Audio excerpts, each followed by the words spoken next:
You ask Tiger to solve. This deals with linear equations with one unknown.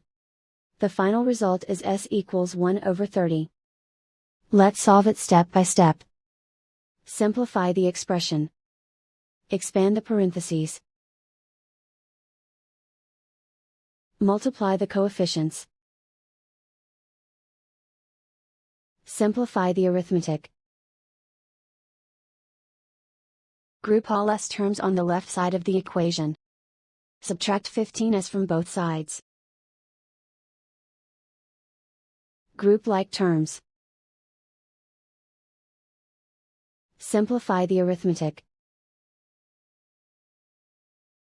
Group like terms.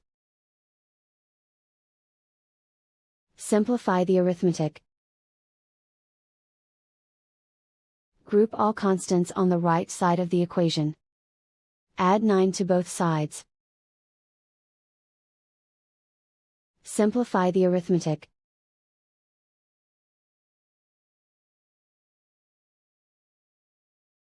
Isolate the s.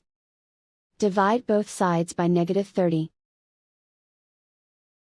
Cancel out the negatives. Simplify the fraction.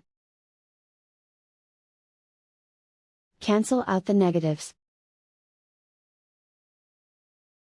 And so the final result is s equals 1 over 30.